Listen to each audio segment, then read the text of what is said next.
The protagonist of the movie is Ben, a baby-faced 25-year-old guy who is always kind and gentle to others. One would assume that he is the ideal friend, but things are the exact opposite. Ben is not exactly a serial killer, but he has the ability to freeze time and do whatever he wants. Of course, he uses this to strip women and perform his favorite activity, painting. Whether it be on the road, the supermarket, or even the movies, Ben freezes hot girls and makes their nude portraits. It wasn't always like this, though. Ben was a normal guy, just like all of us. He had a caring girlfriend and a promising future, and he just dreamt about painting naked women. Following this, the movie flashes back to 5 weeks earlier, where it all went wrong. Ben is seen having an argument with his girlfriend, Susie, who calls him a loser. Having had enough, he breaks up with her, and this enrages Susie even more. She starts throwing objects at him, and at this moment, everything turns into slow motion for Ben. In the aftermath of the breakup, Susie quickly moves on and finds solace in another guy. Ben notices them together in the college cafeteria and becomes distraught. Hence, to distract himself, he joins art classes. Since Ben has been interested in making portraits ever since he was a child, he effortlessly makes beautiful paintings, which surprises even the teacher. Ben specializes in making ultra-realistic human portraits. They say that Ben is the best at painting dong in all the land. However, at night, things become extremely tough for him. Ben cannot seem to get over his breakup, as every time he closes his eyes, he sees Susie. Days pass, and he eventually becomes an insomniac. Now, Ben cannot fall asleep for even an hour. The memories of his ex-girlfriend are slowly turning him into a depressed maniac. Overwhelmed by regret and suffering, Ben finally gives Susie a call and pleads with her to come back. He also apologizes for turning their relationship into a mess, promising to never do it again. But despite Ben stooping so low for her, Susie refuses his request and hangs up the call. This sends Ben spiraling into an even deeper abyss of despair. If only he could just freeze time and look at boobs. Over the course of the next few days, he tries his best to pass the time. Ben reads books, watches movies, and even goes on solo trips to other cities. However, when night falls, the insomnia kicks in, making it harder for him to concentrate on anything else. So, he starts going on random tours in the dark as well. One night, he heads to a local supermarket, where he notices a job vacancy announcement for a night shift guy. Ben thinks that this is the perfect opportunity to pass the time and earn some money, so he immediately applies for the job. The following day, he scores an interview with the manager, Jenkins, and eventually lands the job. Ben is finally happy after a long time, and he has a gut feeling that his life is about to change. As Ben becomes accustomed to his new job, he notes how each of his coworkers handles the art of passing the time differently. The cashier, Sharon Pont, has the most unique style. She makes sure to always hide the clock with various objects. She believes that the time will pass slowly if she looks at it. Then there's a mischievous guy called Barry Brickman, who is never serious at work. Along with his equally cunning friend Matt Stevens, he plays different pranks on the female customers, like slipping an adult toy in their bags. Nothing passes the time like going to jail. Some of the customers are perplexed when they find it, however, some of them decide to keep it. The only guy who doesn't seem to care about the time is their boss, Jenkins. He can go on and on about how successful and rich he is. Once he starts with his egoistical speeches, time passes very fast for him. But of all the night shift employees, Ben has the most unusual way of passing the time. In the pangs of his deep melancholy, Ben disassociates himself from time and reality. In other words, he uses his superpowers to freeze time and eventually his surroundings so that he can do whatever he pleases. Normally, one would run away with money or do some explicit stuff, but Ben just wants to hone his artistic skills. Since he is in awe of the female body, he picks random customers, gently disrobes them, and begins drawing their portraits. Ben has no lubricious feelings towards them. He just wants to make sure his passion for art never dies. Sure, Ben.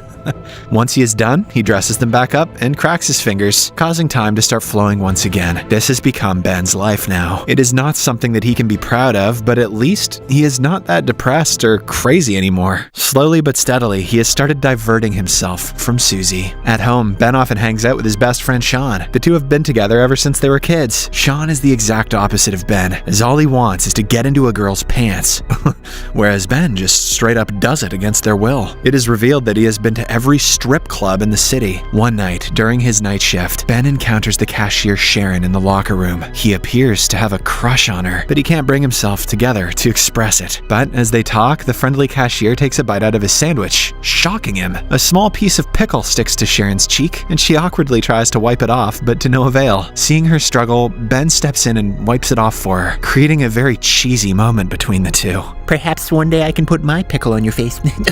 That's not what it came out wrong. After a while, Sharon decides to leave and heads towards the door. Ben wants to freeze the moment and live in it for a week, but by the time he comes to his senses, Sharon is already gone. After a while, as he is going about his work, Matt suddenly pops up from one of the stalls and reveals that he is going to the movies with Sharon. This devastates Ben, and he wonders why he is so unlucky. He then recalls his school days where he fell in love for the first time. She was the smartest girl in the class, whom everyone used to like. One day, she got into an accident and sprained her arm, because of which she had to wear a heavy cast. Every day, her classmates used to write encouraging stuff on it to make her feel better. Ben also wanted to write something, but he was too nervous to even get near her. Unfortunately, his reluctance cost him the opportunity, as a few days later, the girl removed her cast. Everyone was happy to see her all recovered, but when they noticed that she had grown some hair on that arm, they started making fun of her. The girl eventually starts crying, and this is when Ben decides to swoop in. He takes her to a corner and consoles her, saying he will be there with her no matter what. Soon the two become good friends and eventually lovers. One day, the girl suddenly approaches Ben and inquires if he wants to kiss her. Without thinking twice, he says yes, and the two agree to meet at their favorite spot on the weekend. Ben is elated that he is going to kiss a girl for the first time. He loses his sleep for the next few days, and when the weekend finally comes, he arrives at the spot early. He waits for the entire day, but the girl doesn't arrive, breaking his heart. The following day at school, Ben finally learns that the girl has been relocated to another city with her parents. This is the first time he felt helpless and depressed. Back in the present, Jenkins gathers all his employees and tells them that they are going to play a friendly football match with his friends. Ben and the others don't want to play, but they have no other choice. During the match, the supermarket team loses heavily, as it is clear that none of them knows how to play. The opposition team ramps up the score with goal after goal, making it 26-0. When Ben has had enough, he freezes the time and heads to the locker room to relax. Suddenly, a guy unfreezes himself and runs out. This reveals that Ben is not the only person who has acquired this ability. After a while, he heads out and snaps his fingers, allowing time to revert back to its original form. In the heat of the moment, Matt kicks the ball so aimlessly that it ends up hitting Jenkins in the face. He is immediately rushed to the hospital, and all the other teammates go home, leaving Ben and Sharon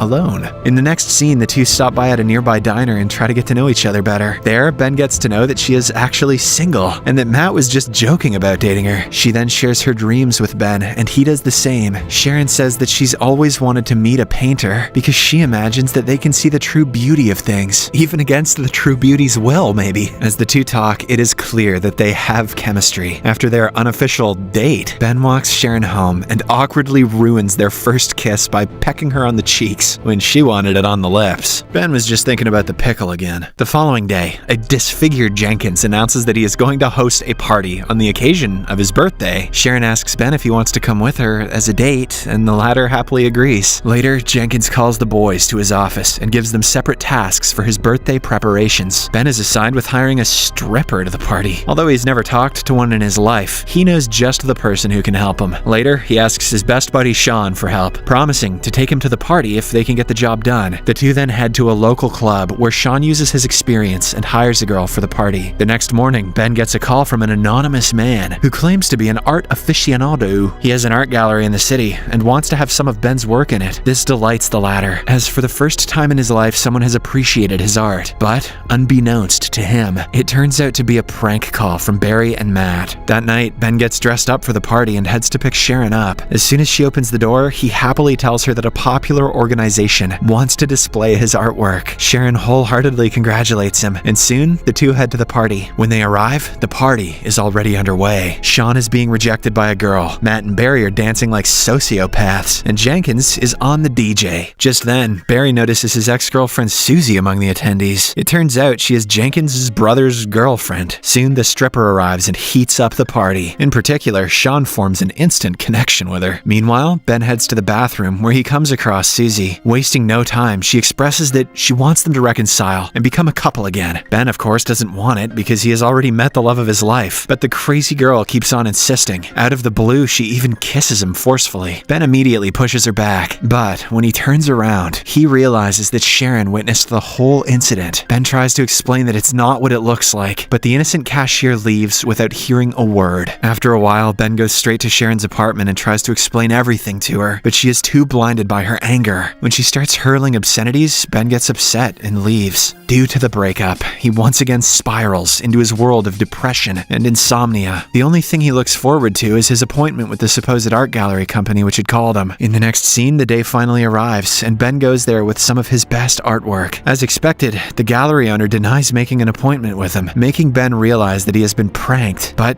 just as he is about to leave, the owner notices some of his sketches of Sharon and asks to have a look. Unsurprisingly, he likes them, and Ben is offered a night to display his work in the gallery. A few days later, Sharon receives an official invitation to Ben's art display. Although she is angry with him, she still decides to visit the gallery. When Sharon arrives there, she is taken aback to see that the artwork there is about her. It turns out Ben stopped making portraits of other women, and he used all of his time on Sharon. She was the love of his life, and he could not stare at any other woman other than her. But how does he know exactly what my nipples are shaped like? Meanwhile, Sharon and Ben finally meet. The latter tries to explain what happened on the party night, but Sharon says that he doesn't have to. She has now realized how much he loves her just by looking at his paintings. With this, the two get closer and share a romantic kiss right in the middle of the art gallery room. In the final scene, Ben uses his powers and freezes everything. However, this time, even Sharon can move in the frozen world. The two then go out into the snow, where millions of snowflakes are suspended in the air. At last, the lovebirds kiss once more, hence ending the movie on a happy note.